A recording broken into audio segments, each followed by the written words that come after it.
We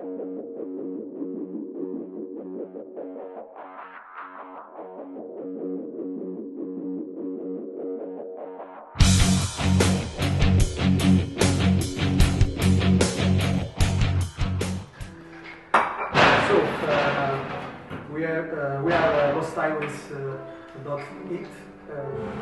We are very glad to interview Steven Wilson. We already interviewed just 2 times by phone, but now we are very glad to know him in person. So the first question is how did the Drive On EP idea come about? Well, the main idea was to release the main track as kind of a single, and the thing is that we don't really think, particularly in the rock music world, we don't really think very hard about singles these days because it's hard to get rock music played on the radio, particularly new music. It's very hard, but still, it's important, I think, to keep the album in people's minds by doing this kind of thing where you release like a follow-up release, and in my case that's like a video, what I call a video EP. So Drive Home is kind of the main track, and there is a beautiful animated video for that, and we've also released the previous animated video, and we had some live tracks that we filmed in Germany earlier this year, and finally I had a couple of songs left over from the album sessions. So to kind of put all that together in a kind of almost like a companion to the album, just really to keep the album fresh, because the days are gone when you can release 3 singles from an album. Yeah. And I think in earlier generations of pop music and rock music, that's what you did. You released an album, and then to keep that album kind of in profile high, you'd release a single every 3 months. But there's no point to do that now. So this is kind of like a substitute idea, just to keep the album fresh, I guess. Okay. During the Raven That Refused to Sing album, deluxe version promotion, the birthday party has been presented like a ghost story, written by you. Yes. And on YouTube, soundtrack was an instrumental version of the Watchmaker. Yes. Now, in this last EP, the birthday party is a song. Yes. Are the story and the song connected between them? Maybe are you thinking to publish a ghost stories book? Well, the story was the inspiration for the song, but I didn't really like the song that much, but I really liked the story. So the story was published, as you say, at the time of the album, but the song itself I didn't think was good enough to be on the album. I think for me, it's the kind of track that makes a nice B-side, it's okay. Again, I'm coming back to that single kind of idea concept. But the special, I don't know if you've seen the special edition of The Raven That Refused to Sing, but there was a very beautiful hardback book, 128-page special edition, and in that special edition there was 3 short stories relating to 2 of the songs on the album and the birthday party. And I like that. I like that idea that the album is not just music, it's also literature, it also has films, so it becomes like a multimedia project for me. The idea of writing a ghost story book definitely appeals. I was very proud of the birthday party story particularly. I actually spoke about maybe turning that into some kind of short film as well. With one of the directors I've been working with, so I'm certainly very proud of the stories. Yeah. Okay. In the Steven Wilson life, are there some ghosts, and which kind of ghosts? Well, I think the interesting thing about the ghosts, the ghost is, I think, is a metaphor. Yeah. I'm not sure I really believe in ghosts in a literal way. I would like to. The romantic part of me would like to believe in that, but I don't think I do. But I think the ghost as a kind of symbol for our fear of death, our fear of mortality, our awareness of our own limitations, physical limitations, 70, 80, 90 is whatever it is, and our knowledge of our own impending death is an incredible thing to carry around, psychologically, to carry that around, mentally to carry that around. It's an incredible burden. And I think things like the idea of the ghost, the concept of the ghost, is one of the ways we find to try to rationalise those things to us. There are other ways, God for me is another way that another human invention. I believe it's an invention. I know there's many people that disagree, but I believe it's a human invention. That is another way we have come to deal with our own insecurity about our mortality, about our death. How do you explain life if you're not happy, if you're not content with your life? How do you accept that? And one of the myths we've created is God, and another of the myths we've created is the idea of living on after our death, in the form of a spirit or a ghost. And I think that's a lovely romantic kind of idea. I don't believe it, but it's a wonderful kind of symbol for things like regret and loss and fear of death. And those are all things that we can share. Could you talk about the orchestral version of the Reverend that registered to see? Because I believe it's very, very, very nice. It's beautiful as an orchestral piece. Yeah, I mean, the song wasn't written as a orchestral piece, but I always had in mind that it would have orchestral strings, as part of the sound of the rock band. But when I listened to when I was mixing the track, when I took away all of the rock instruments, the drums, the guitars, the bass, the synths and all, it just sounded so beautiful, and it sounded like it worked perfectly as a piece of orchestral music. And of course, one of the great ego trips of every rock musician is to hear their music played by an orchestra, So there's that kind of egotistical thing as well, hey, I'm singing with an orchestra. But I think it works really beautifully as an orchestral piece, so it was nice to be able to present that kind of alternative perspective on the song as part of the EP. This song has been selected to be the trailer soundtrack of Pompeii movie. Right. Yeah. I don't know if it's selected also for soundtrack. I don't think so. I mean, I hope so, but I haven't heard anything about it. What do you think? What do you think about this stuff? I haven't seen the movie. It may be the cheesiest movie. I don't know. It may be a really cheesy movie. Terrible. But you know what? The thing is that we talked earlier about how these days it's very difficult to, if you're a rock musician and you're a pop musician, to get new music played on the radio. So one of the alternative paths you have is to get music on TV and in movies. And that's the way, I think of bands like Sigur Rós, a band like Sigur Rós, without their music being used on TV shows and movies, they would be much, much less known than they are. And because they won't get played on the radio, I mean, their music is not pop, it's not pop music. But because artists like Sigur Rós and artists like me, to a lesser extent, our music does have this kind of cinematic quality. It does lend itself well to, I think, being put to images, moving images.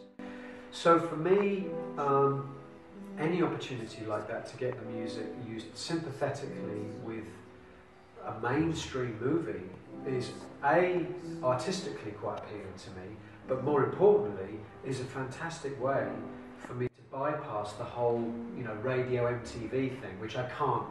No matter what I do, I'll never be in that world. So, but this is a world I can be in. I can be in the world of doing movie soundtracks and getting my songs in movies because it works. And so for me, it's hopefully the beginning of more of those kind of opportunities. Is an important opportunity just to share the music and for people who would never normally hear it to actually experience it. Start a link from this stuff of Pompeii movie, no? Regarding to Pompeii, since I know you are a big fan of Pink Floyd, there was the famous live at Pompeii Arena. Right. Have you considered the possibility to organize a gig in a particular scenario, such as the same stuff of Well, Pink Floyd? actually, funny enough, with not with my solo project, with Porcupine Tree, we always talked about finding an interesting location. I think we were always trying to find a way to approach a concert film in a more interesting way. And of course the Pink Floyd one is a very good example of that. And also, again, you mentioned just a moment ago, Sigur Rós. Yes, the same, yes. Phenomenal approach to, you know, making the concert film experience very different.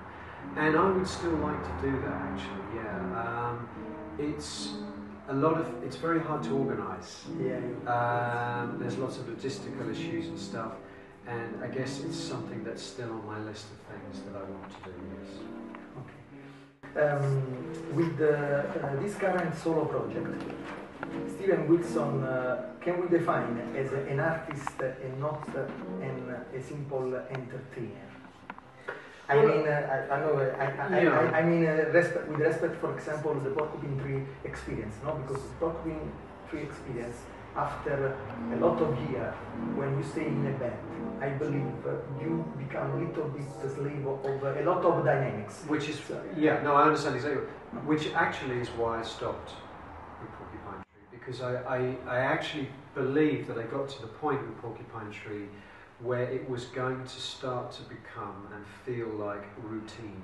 Yeah, this in this sense, entertainment. Yeah, and yes, you begin to become a slave to the brand name, and your fans expect you to make another album every 2 years, to tour every 2 years, to give them more of what they want, and it's very hard to walk away from something that is quite successful. And Porcupine Tree was, for many people, it was on the verge of becoming quite a mainstream act, and probably the next album and the next two we could have really made a lot of money and played to a lot of people, and in a way I felt like I recoiled away from that, because I felt that artistically it wasn't what I felt inspired to do.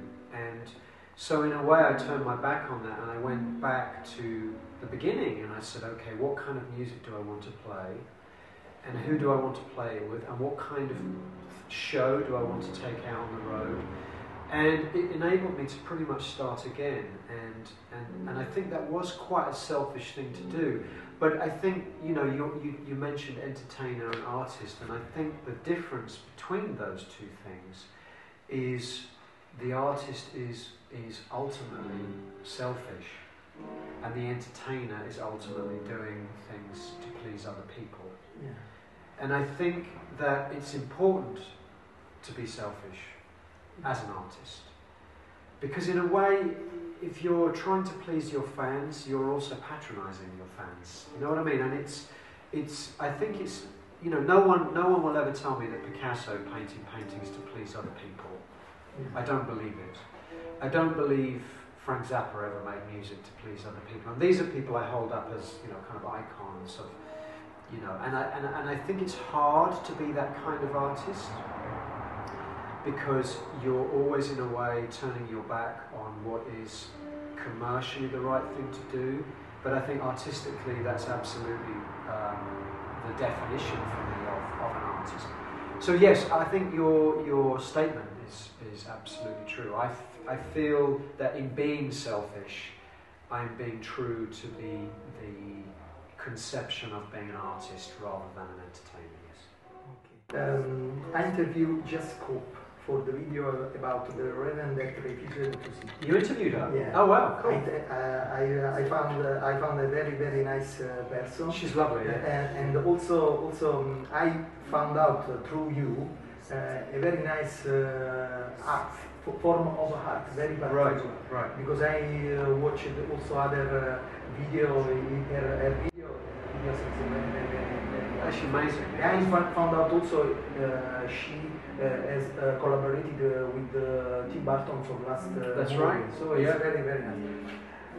How did the collaboration with Jess Cope come about? What do you think about the possibility to find out an artist to another artist, the synergy between different kind of arts? Well, it was very fortunate. I made 2 years ago. I made a record with a friend of mine from a Swedish band called Opeth. I don't know if you know Michael Ackerfeld from Opeth. Maybe not. Anyway, I made a record with another musician, and we called it Storm Corrosion. Okay. Storm Corrosion. Storm Corrosion. Yeah. And we knew that we weren't going to be touring. We knew we weren't going to be playing live because it was very much a studio collaboration. But at the same time, the record company was saying we want some kind of video to promote. Yes. And I had this idea that the music sounded to us very out of time. It sounded like it could have music that almost could have been conceived hundreds of years ago. We wanted that kind of feeling. We wanted the music to feel almost like an anachronism, something out of the current 21st century atmosphere. And I wanted that to be reflected also in the video. So I had this idea that I wanted kind of like puppets, but real old-fashioned, like silhouette stop motion. Exactly. Very nice techniques. Shadow puppets. And I was having a meeting with the record company, and I mentioned this, and one of the people that worked, it was Roadrunner Records, one of the people that worked at Roadrunner Records said to me, "Oh, my sister does that." And sometimes when people say that, you say, "Oh yeah, okay, whatever, But she said, "No, she's working for Tim Burton at the moment." I'm like, "Oh, okay." That sounds so. Working for Tim Burton, she's got to be pretty good, So, and that was Jess. Her sister was Jess, and we met up, and we just got on fantastically well. And the first thing she did for me was the Storm Corrosion video, which was amazing. And as soon as I saw that, I knew that I wanted her to be involved in the Raven album. And she was hearing the songs very early on. So I played her The Raven Refused to Sing like 7-8 months before the album came out. And so it gave us the time to develop the script, to develop the characters, and develop the idea. I think it's still a very young collaboration. I think I can definitely imagine doing a lot more collaborative work with Jess. She's amazing. Okay. Last question. What do you think about the Keyscope label? Now, the 5 years of the life of this label, Keyscope. I think it's great. I mean, the Keyscope in a way came from, was kind of born in a way out of Porcupine Tree, because the name Keyscope was mine. And the reason I wanted, because when we went to what was called Snapper Records at the time, Snapper Music were kind of known as a kind of reissues label. A lot of back catalogue stuff, 70s stuff, 60s stuff. And they signed Porcupine Tree in the late 90s, and I said to them, "Look, I don't want to be on a label that's considered to be an old-fashioned reissues label." So they said, "Okay, well, you can have your own sort of imprint." So I came up with the idea of Keyscope, and actually what's been really interesting is the way that they've used that as a kind of trademark to build up this idea of a post-progressive. So, in other words, the idea of bands that have a kind of a debt to 70s progressive rock, but also clearly have grown up in the era of Radiohead and Aphex Twin and electronic music and DJ culture. So there are those two kind of different worlds fused together. And I think that was a really important thing to do, because I don't think there was any other labels that were really kind of doing that. Yeah. And they've been very successful with it, and I think that's they have a very high quality of music, and it's almost one of those labels. I always remember when I was growing up in the 80s, there were certain labels that I would buy music on a label just because it was on the label, and I'd not heard of the band, like a label like 4AD or Factory or Mute Records or Creation or Warp Records. And I'd just go and buy records. I'd never heard of the artist, but hey, it's on that label, so it must be good. It's the same feeling you can have with some particular club, no? Because when you go in this club, you trust. You trust. You trust, yeah, absolutely. And I think Keyscope have managed to do that because they have released so many quality records now that people are prepared to trust, to take a chance on a band they've never heard of just because it's on Keyscope. That's a hard thing. That's a hard thing to achieve. So I'm really proud of what we have done with that label, yeah. Okay, thank you very much. My pleasure. Very nice interview. Thank you. So Lost Highways in Italy continues to help you every time. For example, for this gig, we try to put a banner. Oh, thank you. To spin. Okay, we'll see if it's worked. Yeah. Okay. Just because we start 7 years ago, just with this target to help them on music. Right. So it's necessary to have this kind of Absolutely. magazine to.